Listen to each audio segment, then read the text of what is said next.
okay, let's just make it a conversation, a nice conversation with you. Thank you again, Dr. Lucia Salas. With the parents that are gathered with us right now, we will learn a lot, and we will have the opportunity to share it with other parents. And well, as I introduced you in the earlier conversations that we have, Dr. Lucia Salas, she's a physician, a general physician, but she has a specialty in asthma and allergies. And we were no, I don't have a, sorry for the interruption. I work in a clinic of asthma and allergy, but I don't have a specialty on it. Oh, okay, but you have experience with it. Yes. Yes. Okay, but she's a very devoted educator, and she wants to share with us more information that we as parents are always concerned on how we are keeping and having a balanced diet and a balanced amount of sugar. That's the topic that we're addressing today. Is sugar addictive? Do we really do we think it is, or it isn't? It's a myth. Let's talk about it. So I want to start with the main question of how much sugar would you think it's an amount that it's in a well-balanced diet for a child and for an adult? How can you address that? So basically, we have to classify sugar first as carbs, carbohydrates, because what happened is that sugars technically are carbs, carbohydrates. They are part of the macronutrients that we take. We have 3 macronutrients: are the fats, the proteins, and the sugars, or also known medically as carbohydrates or carbs. So once we think, okay, what is the amount of carbs that we should eat, we should consider there that we should not have more than 100 grams per day. That will be an ideal intake.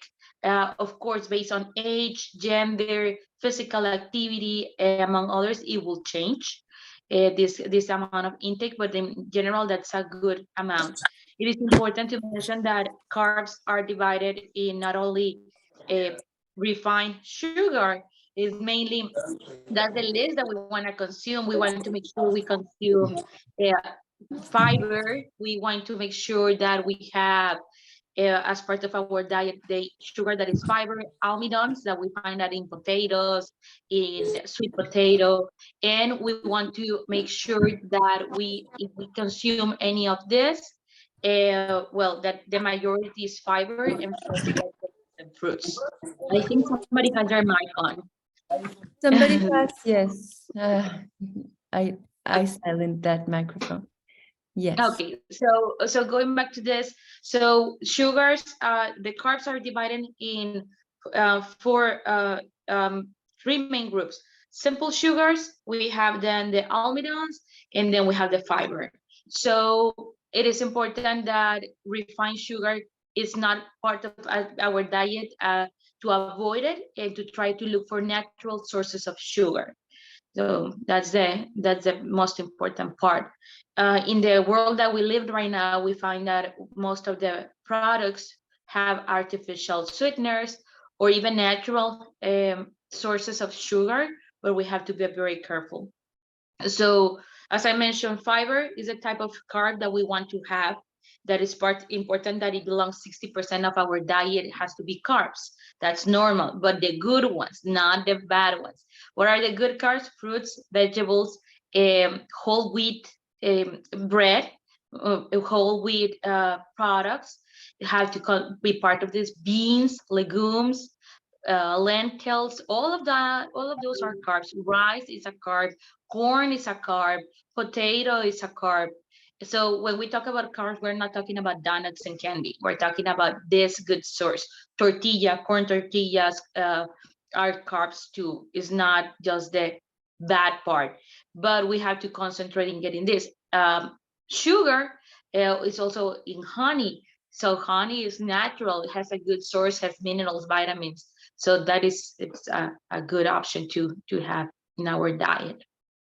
To make it in a more simple way, why I know right now we're talking about the big context, the big picture. We have to have our balanced diet has to have carbs, and those carbs equals sugar, but in its natural forms. You're describing that that is the good sugar that we have to have our daily intake. But what happens when we have, like, let's imagine a breakfast. Let's make it very simple examples. We have a breakfast. How can we describe a balanced nutrition breakfast that is in the proportion of sugar that we need to have in our breakfast? What would be an example of carbs in our breakfast? And what would be a bad example? Like, okay, you're taking too much sugar in your breakfast. So it will be just having, I like to simplify it, but just choose one carb per meal. So if you're having pasta, let's say you're having fideos, don't eat tortilla, don't eat corn, don't eat rice. If you're having oatmeal, the oat is a carb, then you're having the oat, don't get a bread. If you're having one slice of whole wheat bread, because we want the whole wheat that is not refined wheat, then do not eat beans, do not eat fideos. So if you think about the most of the diets, a lot of people eat pasta with bread. The people eat rice, beans, and tortilla in the same meal. So we're talking that we're already having three types of carbs included in there. If you're having mashed potatoes, don't get pasta, don't get rice. If you're having a baked potato, don't get more pasta, don't get croutons in your salad, don't get tortillas or tortilla chips. So that's how I like to simplify it. Just choose one carb per meal. And of course, at the standard portion. It's not saying, okay, I'm gonna eat waffles in my breakfast and you eat five instead of choosing one and a half. So we have to go by the portion, but avoiding duplication. Avoiding duplication, that's the key. Okay, great. Yes. Yes, so the key is to just make a good proportion in each of your meals. So if I understood properly, you're saying my breakfast, my snack, my afternoon snack or after sports snack, and my dinner, they have to have the 3 macronutrients: carbohydrates, protein, and fats. But in those 3, I have to have only 1 carb, not a combination of carbs, because that would be just a like extra over intake, like a lot of, that is why. Definitely. Yes. So that drives me to the next question. So what if, or not what if, why, when you are having a meal that you have your burger, you have the bread, and it's white bread, and you have your potato chips, and you have your big combo meal with your big drink, soft drink, or sugared sweetened tea, or what do you have? You're having how many carbs in that meal? So to be honest, like to be giving you an amount would be difficult to tell you because it depends on the size and on the place you get it, and etc. So it's like, I don't know the numbers by memory, but just by hearing that meal is already exceeding the amount of carbs that a person should eat in a day. That probably it's around 200 grams or even more of carbs. And so that is just out of proportion. And also, if you look at the quality, not only the quantity, the quality of the food and the nutrients that the type of sugar and the nutrients that are getting from there is completely out of place. Because first, the sweet drinks have refined sugar most of the times. So that is an artificial like a processed type of sugar that we don't want in our body, that is going to make damage, that is going to create this addiction, this craving for the sugar. And because it's not a natural form, it's not like, okay, I'm having a big drink done with natural lime juice, natural mandarin juice without added sugar. It is a drink that is already with tons and tons of spoons of sugar. An average drink has like a Coca-Cola or a juice, like a regular kids juice, a regular portion, like a regular single bottle, has around 48 grams of refined sugar. So if we're thinking that that's between the half and a third of that a person should have the whole day in carbs. So One. you're drinking a soda. With one soda, you're already using most of the intake of the day, and with poor quality. And also fried potatoes. It's not the same a baked potato that French fries or bag like chips. They are done with potato, but they already went through a process of having artificial fats or fats that already have their changing the process, because chips and French fries has also artificial and processed fats on it that will accumulate in our heart, our arteries, and cause damage. So there's a bad quality of nutrients in that meal. It's not only the quantity, but it's the quality that we have to look for. But yeah, just by that is exceeding already the amount. If you think about a donut, sometimes we just say, okay, it's just a piece of bread. Well, what type of piece of bread? How many calories is on it? What I get surprised a lot is about the cookies that sometimes they're selling in stores like Walmart, HEB, among other supermarkets, that there are these decorative cookies that are for the season, like for Easter, Halloween. One cookie usually has 300 calories, and most of it comes from sugar, from carbs, without any additional value. So if we're thinking about a young kid, that will represent like a fourth of the intake of calories that a kid should have in a day. And that's gone just with a cookie. Meanwhile, you can have a healthy sandwich, and I'm not excluding carbs from it, a healthy sandwich from the same with the same amount of calories. When we're talking about a well served sandwich with cheese, with ham, with or turkey, or with lettuce, tomato, and you compare the amount of nutritional value and also how full you will be in your stomach, a cookie versus a sandwich, it's a big difference. It's a big difference. Yes. Well, I understand totally, completely what you're saying, but I think I'm trying to sit in the parent's side.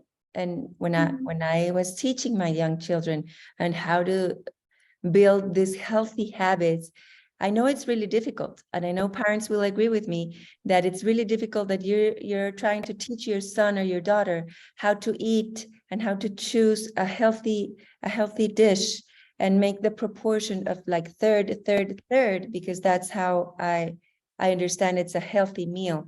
You have a third of protein, a third of your plate. It's a smaller portion, it's fats, and then a bigger portion, maybe half of it, it's carbs, but coming from natural sources, like carbs from veggies and fruits and natural sources, instead of bread and processed white bread or processed carbs as chips, as you were saying. So what I did, and I invite the parents to do this, I had just drawings everywhere. I had on my refrigerator drawings of different options of, okay, this is the carbs that we should eat. So what would you pick? So I made them responsible to choose what they could pick and choose. So they were feeling themselves on control because they could choose the options, but I gave them only healthy options, or I tried to give them always the most healthy options. For preparing their snack for school also, okay, let's take fruit instead of taking snack bars, because snack bars are also very high in the amount of sugars added and fats. And yes. And I'm sharing this just in my experience as a parent, so you can do it as parents, and make them have that responsibility of choosing from healthy choices. Also, when we were like, okay, after a game, and they were having a snack shared from with their teammates, and the mom that was bringing that snack, she was like bringing donuts or any kind of pastries that they were already packed and like industrial pastries, not homemade candies or homemade cookies. And I was like, okay, I know it takes a little bit more time to make a full recipe of brownies, homemade brownies, but that would be a best choice, a better choice or a smarter choice than doing just the processed, all the processed foods and meals. And as a parent, if we don't have the time to cook, we can have the time to just cut a few pieces of fruit, and that is a very good and healthier snack, and sugar, quality sugar intake to give to the children after a game. And here's my question with all this explanation. Why is it better, or why is it that you see a child taking a donut and then feeling always with this need of craving and more indifference when you see a child, when you give them fruit and water, and they just take the portion of fruit and take their water and they feel satisfied? What happens in the body? What's the difference? What is the big difference on having something like a donut and a beverage that you will, or any processed sugars that makes you feel unsatisfied? And why is it fruit and water can make you feel satisfied? So what happened is that, well, most people will feel satisfied immediately satisfied with a donut, with a soda, and then after a while you can feel hunger again, so like you are hungry again, compared to if you have a fruit, and more likely you will remain steady in the hunger level. So there are a few things here that play an important role. One is that a lot of times dehydration can make us feel that we're hungry, but we are actually dehydrated.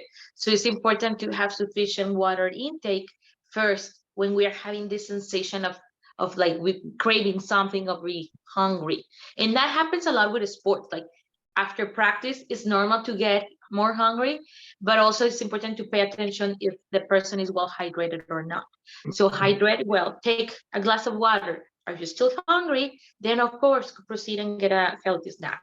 If you get a fruit, the sugar levels, because it's not a big spike in sugar, what it will do is will go up and remain steady for a little bit, because your body will release something called insulin to metabolize this sugar naturally in your body, but it will be steady because it's not a big amount of sugar, but also the fruit has fiber on it, so the absorption is not going to be aggressive in our intestines, because fiber doesn't get fully, doesn't get absorbed in our intestines. That's why we say, oh, take fiber to digest food, because it will, to be able to avoid constipation, because it will move everything down, the fiber, because it's not being absorbed. But the fiber will allow that sugar to release little by little, to explain it in an easier way. Meanwhile, if you get a donut, there's no fiber involved, or very minimum amount, so the sugar will spike up, especially because it's refined sugar, so the body will break it faster. And then because of that spike, the body will send a spike of insulin, and that insulin then is going to drop that sugar fast, and is going to send to the brain a sign of hunger.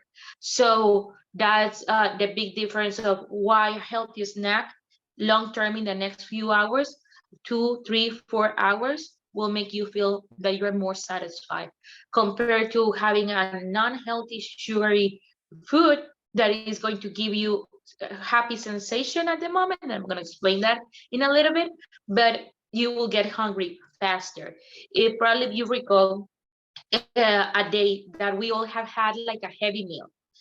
Maybe recall a day that you went in a party, you were eating cake, eating tacos or hamburgers, and the following morning you wake up very, very hungry. Compare if you had a balanced meal. Probably we all recall waking up with that hunger sensation.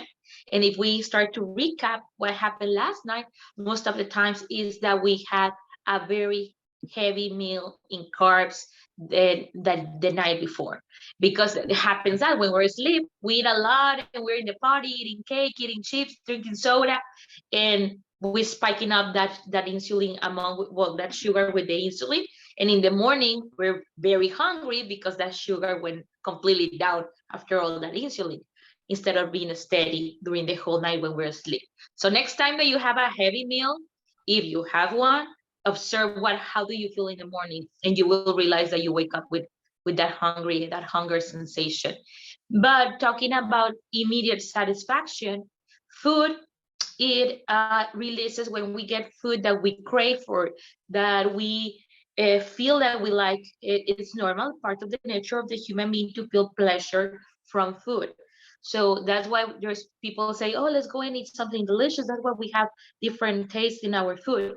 So when we have something that we're craving for, or something that we like a lot, our body releases dopamine in our brain. And that dopamine is what it gives our brain the immediate happiness sensation. Doesn't give you prolonged happiness. That's why nobody's gonna be happy from eating, because that's just immediate sensation. And that immediate sensation of happiness makes you feel satisfied at the moment, but emotionally satisfied, not physically satisfied. And then that sensation goes away very quick, like after a couple of hours. And then what happened is the brain receives that signal that wants to be happy again. So you start craving sugar again. Then you eat, after that donut, you have a coffee with sugar and with vanilla on it, and maybe you put some caramel in that coffee, and you have that immediate satisfaction again of dopamine, that release of dopamine in the brain. So you feel happy again. That sensation goes away, and then you start craving again for more sugar, and you go for a soda. But that soda, you get some chips, and that's the way the ball gets rolling and rolling. So one of the most difficult things to do for the human being is to separate that reaction, that immediate satisfaction from our meals. Understanding that it's okay to feel that immediate satisfaction once in a while, but do not let that dominate our food intake. Do not let it dominate our diet.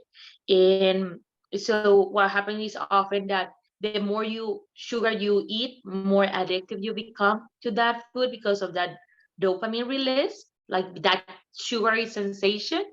And probably kids is difficult to relate, but with adults, the parents that are listening to us, probably you relate if you ever try to go on a diet that you want to cut cold turkey, the out of sudden the carb intake, you start feeling a very heavy craving sensation. Probably before starting the diet, you were not craving for certain ice cream, certain fries, and you feel an intense craving sensation because it's your body asking for that, because of the association, in the mental association in the brain before with those foods. And also we start, there's a type of withdrawal syndrome, that there is an intense headache. And even if you take a headache medication, that sensation is there. After 5 days, 1 week of not having refined and processed sugar, or our body understands and stops that signaling. But overcoming that curve of stopping sugar intake is a difficult part, and then it becomes easier to a point that people who do not eat refined sugar for a while, they drink a soda and it tastes horrible, because we already get that. It happened to you. I Yeah. experienced exactly what you described. I decided to quit sugar and refined sugar a long time ago, several years ago, because I was feeling really sick and tired. I'm still young. I'm in my 30s, and I'm feeling really tired when I get home by 2 or 3 o'clock, when I picked my children from school and went home. I was feeling really tired, really I wanted just to sleep after my meals. Like I served them the meal, and we had our meals, and it was like, I have to sleep. And I was like, this is not okay. And I was feeling also a soreness in my legs and in my feet, that it was, for me, it was alarming. It was a sign. And I said, what can I change in my daily intake and in my habits to become healthier? And I did some research, and I started a plan, 21-day plan, that it was okay. It's doable. I can start it. And I started just quit. I quit for those 21 days all sugar, refined sugars. It was drastic, but I quitted flour, any kind of flour. And also I quit salt. I reduced the amount of salt, and I didn't quit totally. And I reduced the amount of dairy products. It was guided with a nutritionist, and I took the advice. But first week it was gradually. You didn't just stop it for one day. It was gradually just leaving and trying to detox your own metabolism of those products. But mostly and mainly what I did after that 21 days, I kept sugar out of my intake.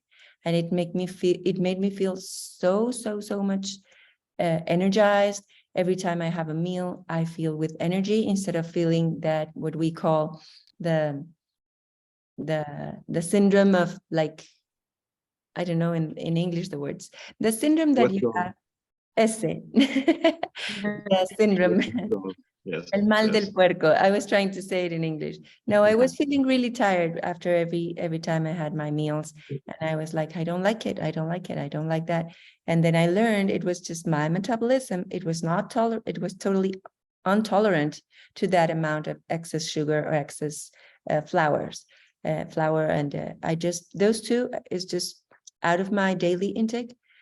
I do have bread, I do have cookies, I do have occasionally, but I look for the most like whole wheat bread instead of a processed bar of bread, the white bread that you commercially buy. And it's not that expensive. And that's what I want to address now. Not all my experience, that's what I did, and I encourage you to do it if you want to start moving into a healthier lifestyle habits. That's the way to start. 21 days, you decide one target, just one target, one small change that can make a big difference. And I do invite you to do those changes within your family, because they do come with very positive turnouts at the long term. At the long term, it brings a lot of satisfaction and health. You can have that craving that week. You can feel your headache. You can feel the need of, okay, I want something with sweet. And then you find your sweet things and your candies in the fruits, like in grapes, in dates, in pineapple, in mango, the fruits that are really in high levels of fructose. And you find your way out, and you use honey instead of sugar or the small envelopes to sweeteners.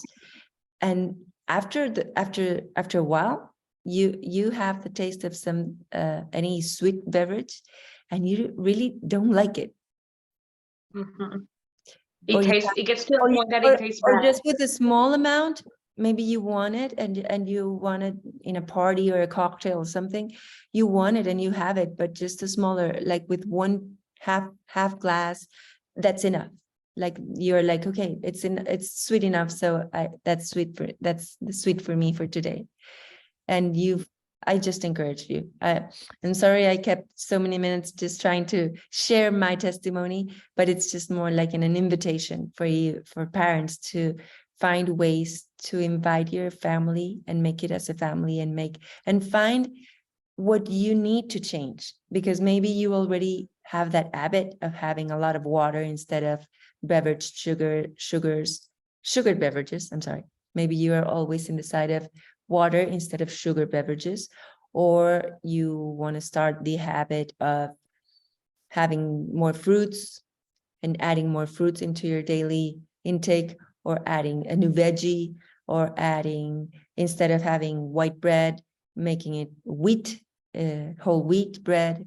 And small changes then can make long lifetime changes. That's what I'm inviting everyone to just instill. And Dr. Lucia, I have another question regarding those small changes. And I'm sure maybe parents want to know how to start, where to start. Maybe starting on identifying the products that we buy at the grocery store, how to identify which is the best choice, what would be a smart choice instead of we're having juices, but what kind of juices, how to read the label and identify what juice is like the one that has less sugar. Can you share your thoughts on that? Yes. So first, you mentioned a little bit earlier the key point that you did all this process with a nutritionist. That is the ideal process, and if we don't have access to a nutritionist for some reason, try to do it with your primary care physician or with your pediatrician, because even though as physicians we are not experts in nutrition like a nutritionist, we have to be honest and humble about where our limits and approaches, but we have knowledge and we can guide the patient. So when there's no possibility, at least stick up with somebody that oversees or gives you some guidance to make sure that we are doing the proper thing, especially with kids. With adults, we're tougher. We can deal with more things. If we mess up, we're responsible of our own body. But with kids, it varies a lot based on the age. Not all the overweight goes because of food. Not all thin people are healthy. So always go hand by hand with your pediatrician. That's one thing that is very important. Then the other thing is about reading tags. Learning to read nutrimental tags, get familiarized with those. It is very important. I think that schools should be part of an essential topics at school, like to have few years of nutrition classes, but we know that schools we still don't get the basic stuff that we need for life like this. But we live in an era that we can approach a lot of social media accounts with proper nutritionists, official certified nutritionists. We can go on YouTube and learn in some videos are from official sources, so that way we can learn. I think that would be the one thing. I will advise you to start by reading what you have, the texts that you have at home, so that way you get familiarized with those and read them will count.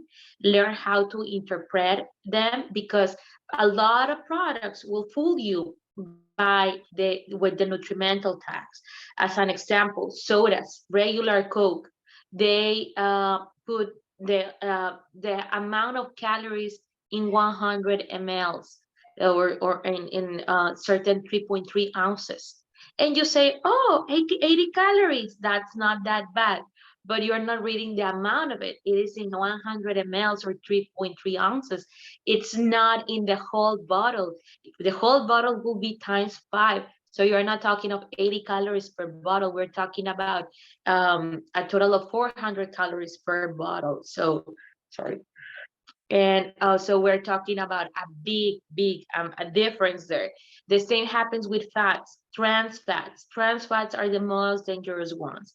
So we think, oh, margarine, I cannot believe it is not butter. Yes, you cannot believe it is not butter, but it's even worse than regular butter, because even though it comes from a natural source, have access margarine to a hydrogenation. Sorry for the pronunciation in that word. In the Spanish is hidrogenización. In English is hydrogenation, but I cannot say it well. Sorry for that. But have access to this process that the formula gets altered to get a consistency like butter, and so margarine makes you more damage, even though it's advertised as good. Palm, as an example, yes, it's better to use palm because it comes in a liquid form and it comes from a natural source, so it's not as bad as margarine. But you read 0 calories, but once you see the tag, how many seconds of a spray 0 calories, they're fooling you, because it's not 0 calories, has some calories in it. So you hear, oh, this product is a live product. Okay, what are they doing? Most of the live products, they take away and the most of the ones are like fatty based or milk based, they take away sugar, they take away fat to make it low, make it look low fat, and they advertise low fat product. Is okay, it is less fat than the regular version, but to compensate that fat, they added more sugar. So the low fat products most of the times have more sugar on it, and then the light products that have less sugar on it, most of the times they get more fat to compensate for that. So at the end, it's not that light as they're saying. So it is important to be aware that the advertising is our number one enemy, because they will advertise things to make you buy them. A lot of also, like, they sell snacks or chocolates or bars, to say, oh, healthy snack bar, oh, healthy chocolate thin shapes of this and this, and then you read it, okay, maybe it comes from natural cacao, but once you compare the nutrimental value, it is almost the same as a regular Hershey's. So it is important to learn to that marketing is always going to try us to get things, and because right now the trend is to be on this fitness style, they will sell everything as fitness when more likely it is not. So we need to get empower ourselves with information. I know there are more like group courses or classes that we can take to learn on this. And it is important also to take in consideration the things that in the tags that we read, whether they have artificial sweeteners. Because as you mentioned before, honey, even though honey has a lot of sugar in it, it has minerals, vitamins on it, and it comes from a natural source. So you will not be damaging your body, even though it's very sweet, compared to refined sugar. Refined sugar is chemical, processed, artificial, and will create this craviness that we have been talking about. Then there's brown sugar. Brown sugar is more natural than white sugar. So if we have the option, let's choose brown sugar. It doesn't mean it's fully healthy, but it's our less worst option. And then if we are looking for stevia, okay, stevia should be for adults, not for kids, unless indicated by a physician. Stevia is not as bad as other artificial sweeteners like Sweet and Low or Splenda, but it has a price and it's still not natural. It still goes on a certain process. And also there are levels and classes of stevia. There's stevia that is in the original form, and there's derivatives of stevia that is more artificial chemicals with 1% of natural stevia, because it's cheaper for the companies. So we need to learn to read that. It's not the same, of course. If then you read corn syrup tends to be the most aggressive option. The two worst options are artificial sweeteners that are the ones with 0 calories, like sucralose, aspartame, saccharin. All those are really, really bad, because even though they don't have calories, those are artificials. Artificial those are done to your body not to metabolize those properly. And long term, those are associated with some types of cancer, like bladder cancer, kidney cancer. So at what price you're going to have 0 calorie products? The price of being on a higher risk for cancer. So we have to be careful about it.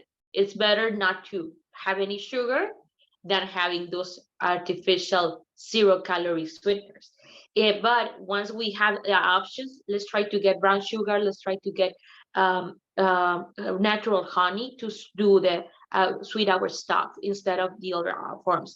Corn syrup is pretty much artificial, so let's try not to get that. And if we see, corn syrup tends to be very cheap, and most of the products we buy have that as a sweetener, and that is a severe enemy, and that's one reason why we're seeing much more obesity lately in the last years, higher rates of obesity. Also, we need to be careful about what we are exposing to our babies. You were mentioning earlier about let's do the food at home. So since brands that prepare baby food, like Gerber and others like that, became very popular, we started feeding our babies with that without thinking that all of that is processed, that all of that has high levels of sugar. So since before the year of age, the palate of the mouth of the baby gets used to very sweet things. So they create tolerance to sweet things. So when they get older, they crave for this type of high fructose, high corn syrup foods. Yes, their So palates, they're just building, it's again the marketing, building the yeah, palate of the babies for these high doses of sugar and taste that sugar in their mouths. So that drives us again to our main question. Is sugar addictive? that yes, artificial sugar, yes, it is. Natural sugar forms that are part of our diet as human beings that should be always part, those are not. But artificial sugars, yes, artificial sugar gets addictive and makes us feel that we want to have more and more and more and more, and we crave for that. And we get in that cycle of having that need to have more. So definitely it's important.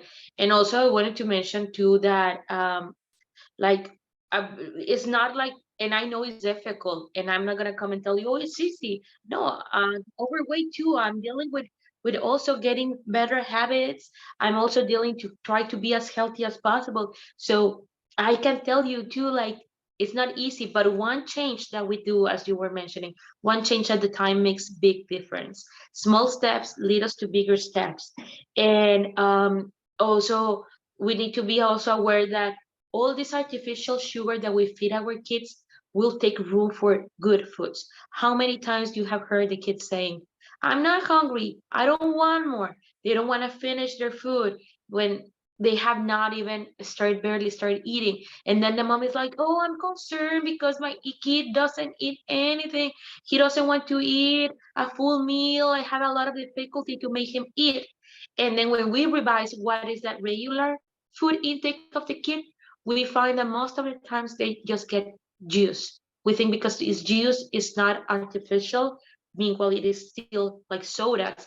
All those branded juices have a lot of sugar, most of the times even more sugar than a Coca-Cola.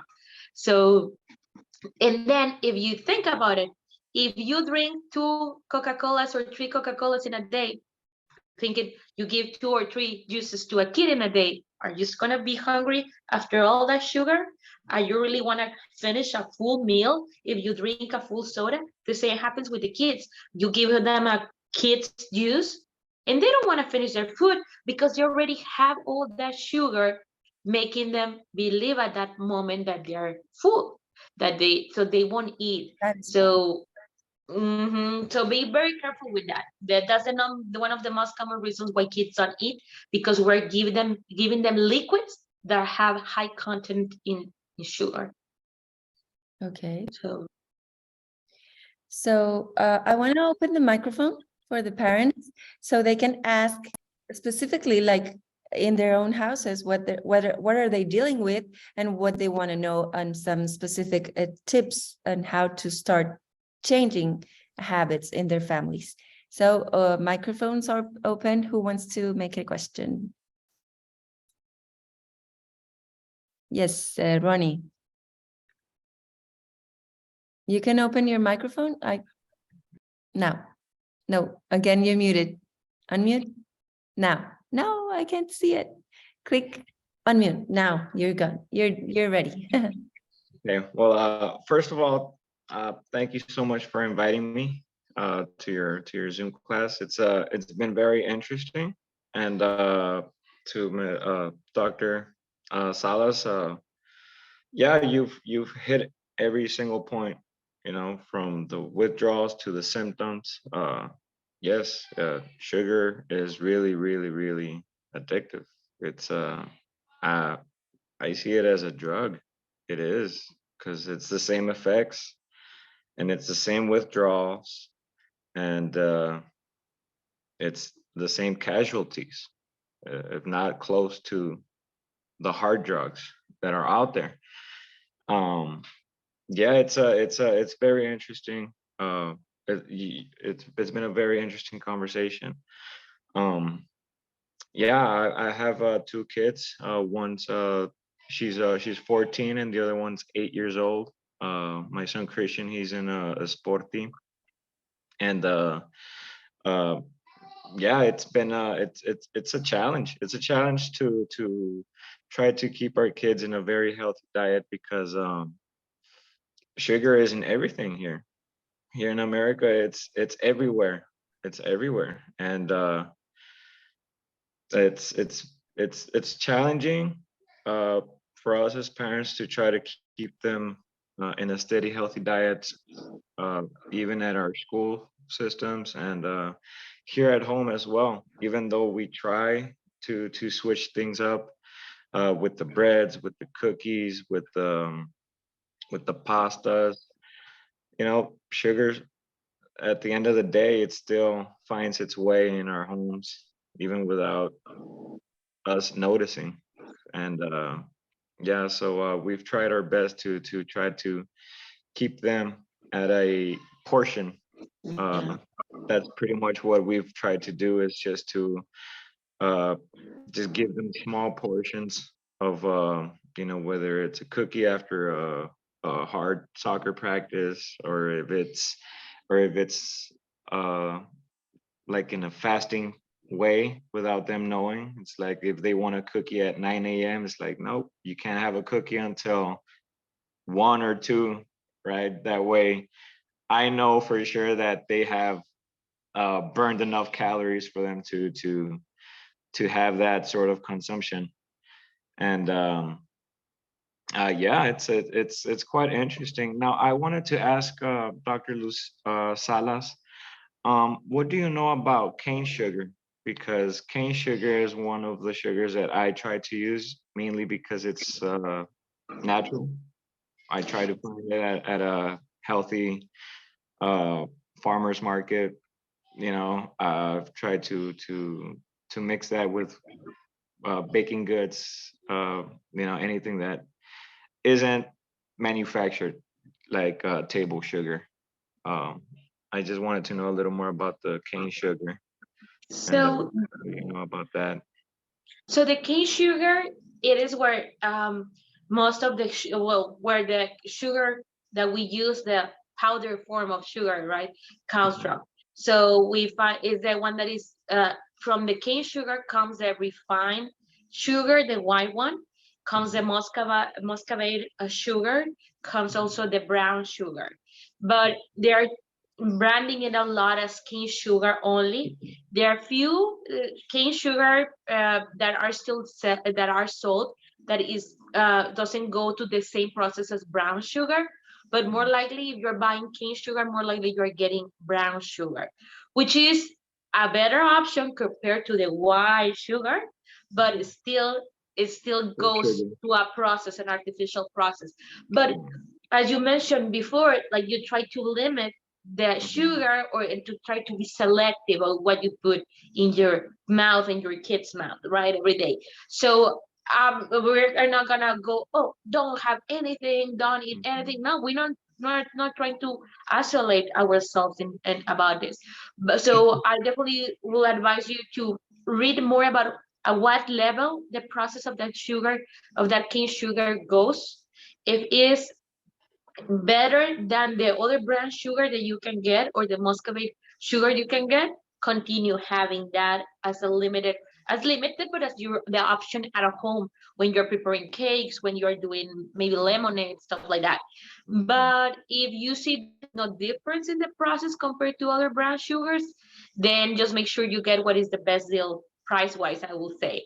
But we keep in consideration that big companies, most of the times they process a larger stuff to make to reduce costs. Compared when we buy certain things that are organic or farm made, usually they are done with a little bit more. They're a little more expensive, but they don't go to this massive process and massive machines and massive packaging. So usually it tends to be more on the good side because also packaging affects. We buy a lot of things that are in plastic, and we're not taking in consideration that our food in touch with the plastic also affects us. So that's another point. But so, yes, it's a good option, not the only source of sugar. Try to use honey a little bit more than the cane sugar, but from the natural sugar that you no sorry from the sugar that you're gonna use, the most natural will be the cane sugar, that is also known as muscovado or brown sugar. Okay. Okay. Yeah. Yeah. Thank you. It's very interesting, and also, uh, to touch on the sensitive point of propaganda in America. Yes. It's like if we were being attacked, like if our kids are being attacked by, I guess, the lifestyle of how we live. We live in a huge city, big cities everywhere. It's really hard to get natural food anywhere. It's really hard. So pretty much everything that we're going to find is going to be processed. And even if we wanted to find a healthy tomato or a healthy, carrot, it's gonna be 3 times as expensive as, buying it at HEB. So it's very, very, very difficult. Yeah. It is. Yeah, it's very difficult. The best solution I've come up with is, since we can't, and besides the many ways of avoiding it, and if we can't, the best solution would be to try to fast our kids from having any sort of I wouldn't say treat, but as a way of their nutrition, as like tortillas or uh, any sort of juices. Um, Maybe in a way of them earning it from a healthy. We have to really have a form of exercise routine for them in order for them to be able to process those types of foods. It's very, very important. Like the diet that we have, it's critical for us as parents to make sure that our kids are in a have also a an exercise routine in order Yeah. for their bodies to be able to burn it off and not have to uh, face further consequences such as diabetes and all those health risks. Exercise is very important. I think it's the most important thing. I think it's the way to fight uh, against sugar, because even if we tried, I still believe sugar isn't everywhere. It's in everything. It's in spices, it's in uh 2%, 1% low fat milk. Like you guys said, it's a lie. It's really a lie. And it's addictive, and that's how they want us to just come back for more. And the only way is to have our kids in exercise routines such as soccer, uh, anything that makes them burn it off. The faster, the better. Yeah. Yeah. Thank you, Ronnie, for your contribution, your comments, and your thoughts, and how you live it in your own house with your Yes, children, yes, and how you also propose this fasting. I think those yes. are the decisions that parents that are really conscious. I speak as parents, like we are present parents. We are present for our children, and we are present for them because we want them to grow in a healthy environment. And that's what Sporty is promoting. I am committed to really bring you this information so you can be present parents. I did it in my own self as a mom. I did research. I tried different ways. I found ways, and also creative ways on how to, okay, let's make replacements, and talking to them and saying, let's make a smart choices. You have the control. When since they were little, 6, 7 years old, trying to make them, invite them, okay, you can do a smart choice. You can just, we're in the shop when we're just charging a gas station, and you're always like, oh, I'm hungry. I'm just running out of school and running to the sport practice, and I'm thirsty and I'm hungry. And I was always trying to make them conscious of, okay, are you really hungry or are you thirsty? And I always offered first water. And after having a bottle of water, it was hard, I can tell. Yes, it's hard. It's hard for our own selves as adults to be as that responsible and conscious. Like, I do want to have a tea that it was promoted as the healthy tea, but you see the label and you read the label and it has tons of sugar as a soda or a juice. But I myself started being the role model for them. I chose water, even though I wanted something different. I was like, I have to be the first one to give them the example. And that's the way that I did it as a mom. And I can say now my children, they're young adults, and they do the smart choices. They do have, I really built in them that responsibility and independence to really make those choices.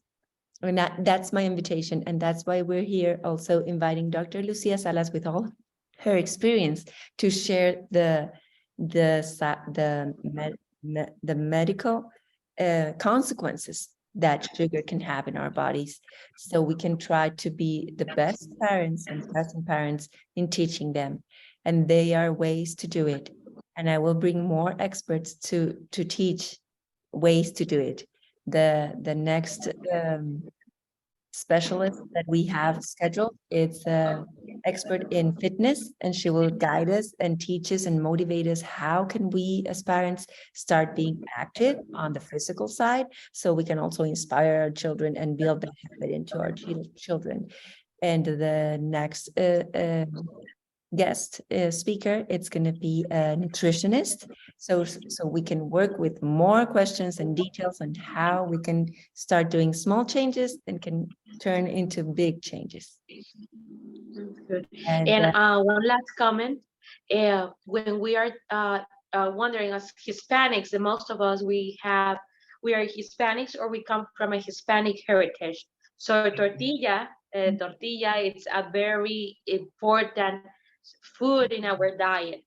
So when we have the big question, flour tortilla, corn tortilla, what is the best for my body? Definitely corn tortilla, because it has 20 calories less than the flour tortilla. A flour tortilla has around 78, 80 calories per piece.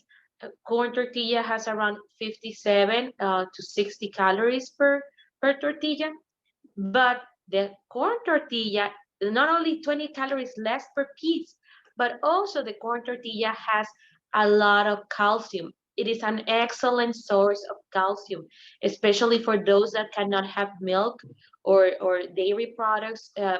Additionally to veggies like spinaches, broccoli, corn tortillas are an awesome source of calcium, and also has much more fiber.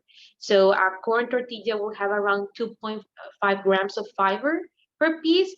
So anything that is two or more points is a really good snack.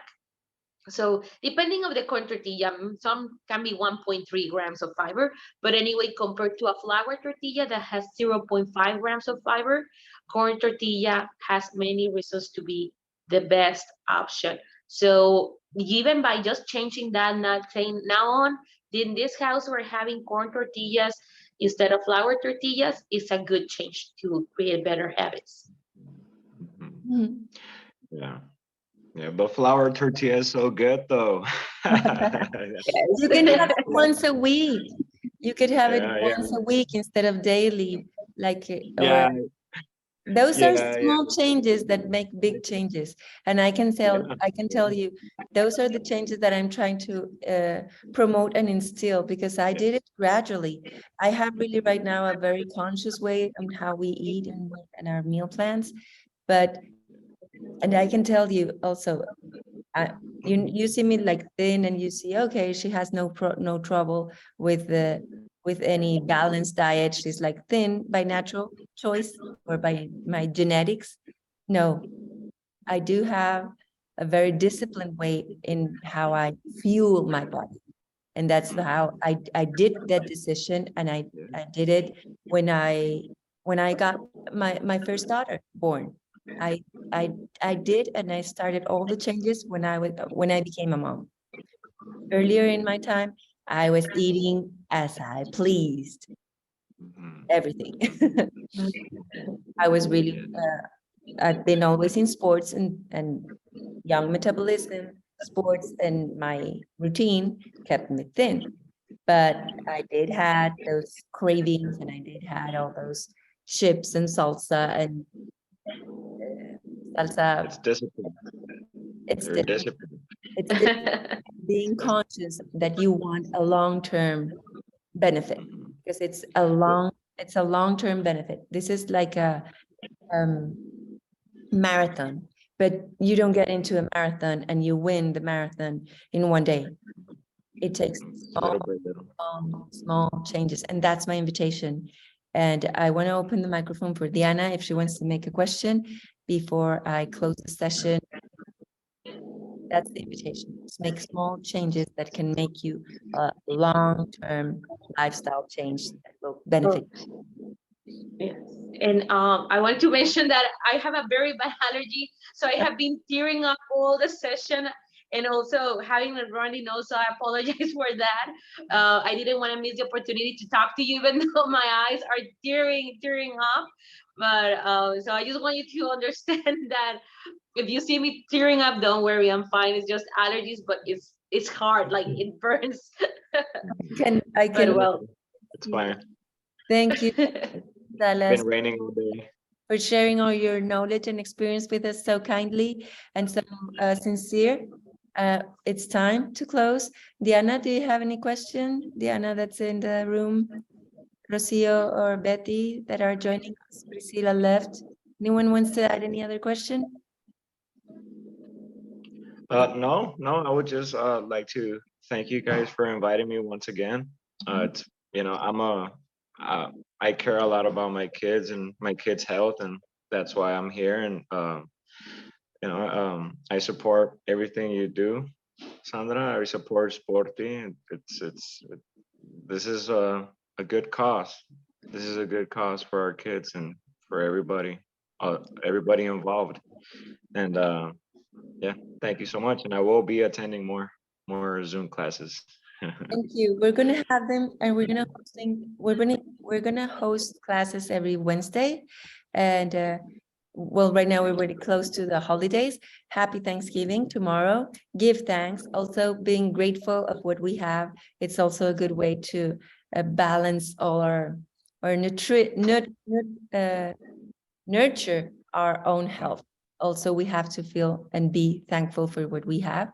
I am thankful for having this session, and we're going to keep you informed every Wednesday. We're going to have new guests and keep the teaching to the group.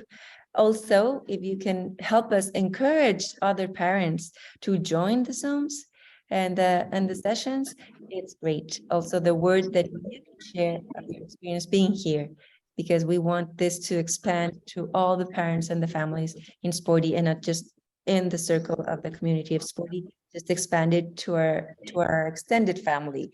That's going to make a change and an impact in the community. And that's why I'm here for, just to working with that mission and purpose. I really want to educate. And Dr. Lucy Salas, we met and she was like, I'm with you, Sandra. I want to support and educate your cause and educate your community. So thank you again, Dr. Lucia. you're welcome. A pleasure. Happy Thanksgiving, everybody. Happy Happy Thanksgiving. Thanksgiving. Yeah, thank you so much. Thank you. You're welcome. Okay, I'm going to stop.